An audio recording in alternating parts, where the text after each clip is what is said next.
Well, sometimes I look back and I just wonder, what were we thinking? What was I thinking?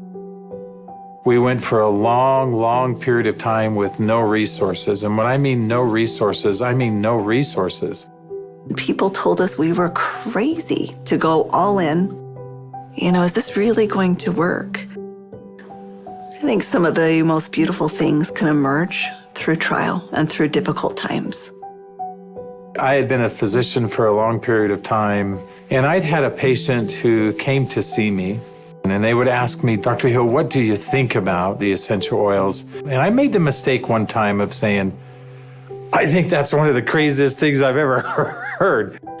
She looked me right in the eye and she said, I am so disappointed to hear that, because that's done more for me than you or any of your colleagues or anyone has ever done for me. And it intrigued me. And over time, I became more intrigued. I became involved with essential oils. And now for the last several decades, this is all that I have focused on and all that I have done. I remember when I first came into the essential oil industry, I thought they were voodoo oils. I thought they were really, really strange. It wasn't long before I started using oils on my kids, and I was amazed at what I was able to do and how it empowered me as a mom to take charge of my family's healthcare.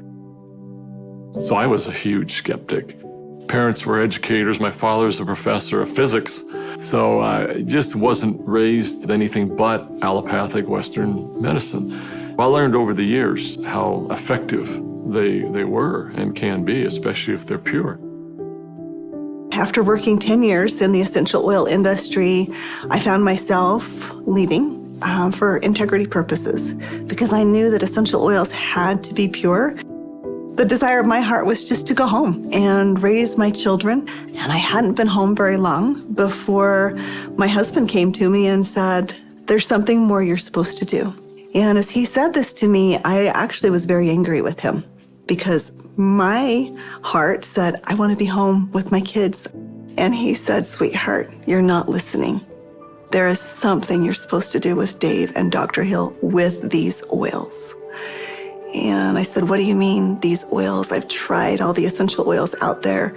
There's nothing that meets the quality standards our family needs to use for our health care. And he smiled at me and he said, I know. You're supposed to find them.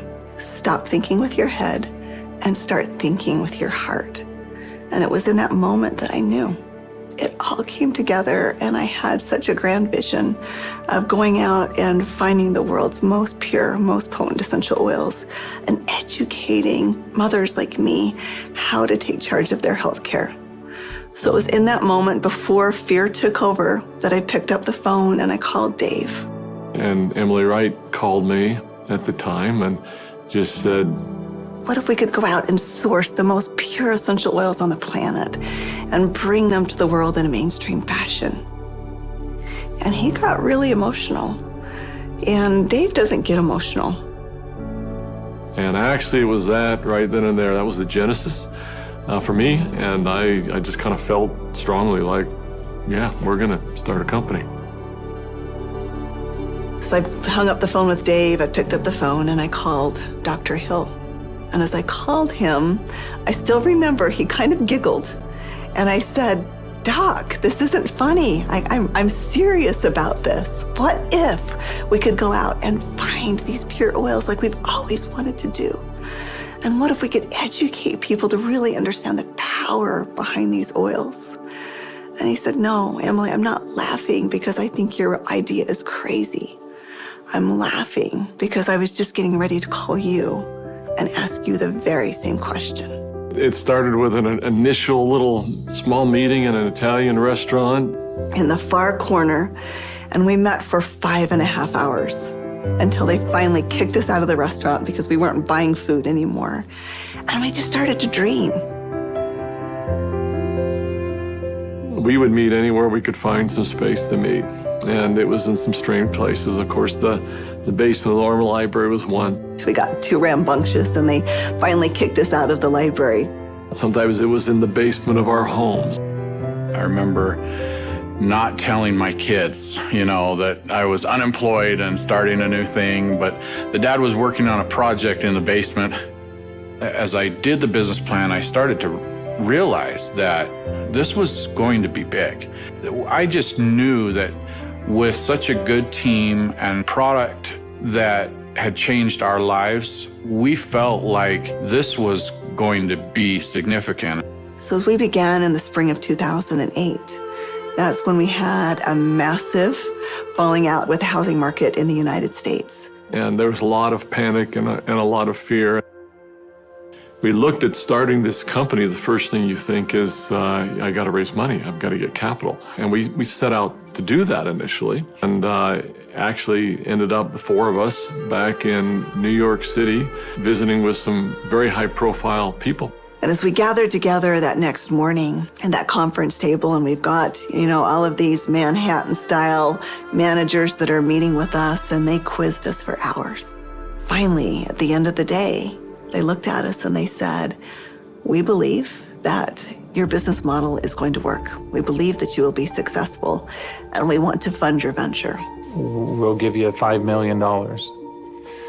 And we all, of course, felt extremely elated. They were willing to fund the company, but of course they were interested in 51% and control. And I just remember the feeling we had as we walked away from that conference table. And the four of us found ourselves in front of the Statue of Liberty. And I remember looking across the water. Almost as if on cue, as I recall, we all just grew somewhat silent. And as we looked out over the water, and I looked at the Statue of Liberty, what rung true to me is, we're doing this to give people freedom. And if we take their money, we can't make people free. And we can't make this dream that we have a reality, because they'll never allow us to bring the quality of essential oils that we know we have to have to light. Because they'll be looking for an exit strategy, they'll be looking for a return on their investment, and that can't be part of the equation. I remember standing right next to Dave Sterling, and Dave looked at me, and in kind of a somewhat shocking way, he asked me, "How much money do you have, Doc?" And I said, I don't know. And he said, "How much can you pull together?" And I said, "I don't know." And he asked each one of us in succession, and before we left the park that afternoon, we had made the decision that we were unable to take any resources from anybody, and instead, we would all leverage everything we have. We took the equity out of our homes, we cashed out 401ks, we liquidated everything we owned in order for this dream to come to fruition. And so as I expressed this to my wife, I remember very clearly, she just looked at me and said, "Well, I trust you. You'll take care of us, and we'll be fine." And we had family members even come to us to say, "You're foolish. Your family is going to be homeless." So we went all in, everything. We didn't hold anything back. We thought it would be for just a couple of months that we went without any income, but it was 13 months. Those final months, we're eating almonds and yogurt and telling our kids they can't go to dance practice and they can't play sports because we don't have enough money. But having that belief that it was all going to be worth it. And I remember a day that we had $5,000 left in our account. $5,000 because we just put together this big oil order. And we didn't know how we were going to make payroll. We didn't know how we were going to make commissions. And just to see how doors open every single time, as long as we continued to step forward, that doors open. People ask me sometimes, how are you guys able to do what you did? And, but everybody rolled their sleeves up and we did every job. We did this job, this job, this job. I was supposed to go out and find these precious oils. So as I started calling people, every single person would say, "Of course, our oils are 100% pure." And that's when I realized almost all essential oils that are sold out there are sold through brokers.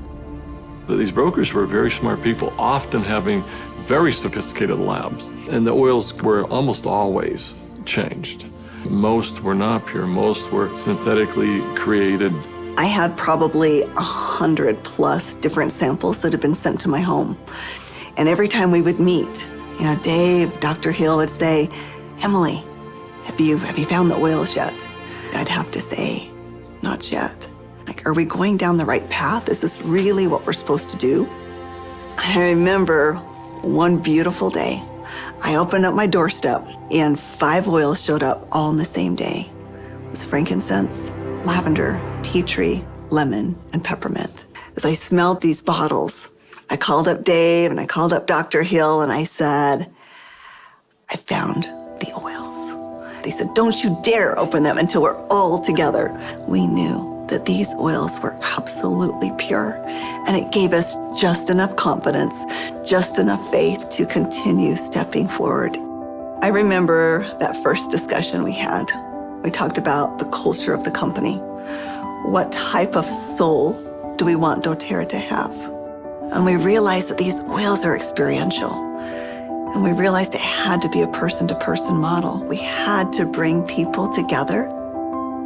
We've got to have a culture of giving back. We have to have a culture of caring. Locking arms with the people who are putting the seeds in the ground, who are harvesting these products. It's making sure that their needs are met. As I look back on it today with doTERRA, it's overwhelming to me to see the impact it is around the world. There was a lot of sacrifice, but again, those are days we look back on, with some pride. Sacrifice is a really important piece in setting the foundation. Today, we've empowered nearly 8 million families all around the globe. We're now filling 315,000 bottles of oil every single day. And just to think about it on that scale just warms my heart, knowing that every single bottle is changing somebody's life on both sides of the bottle. I think this work has such purpose. It's like, how can we stop? We have single-handedly changed the acceptance of essential oils in science and in medicine. We are so committed to this work. We are so humbled to be stewards of what nature has created so perfectly for us. And we're so grateful for all of our amazing employees, for all of our amazing wellness advocates, for all of our amazing customers all around the world. We haven't changed in our mission. We haven't changed in our purpose. We're still true to those things that very early on were important. If doing the right thing was important then, doing the right thing is important now. If helping and giving service to other people was important then, it's important now. If sourcing oils differently and doing what had not been done before was important then, it's important now. We feel like, as crazy as it sounds, we're still just beginning.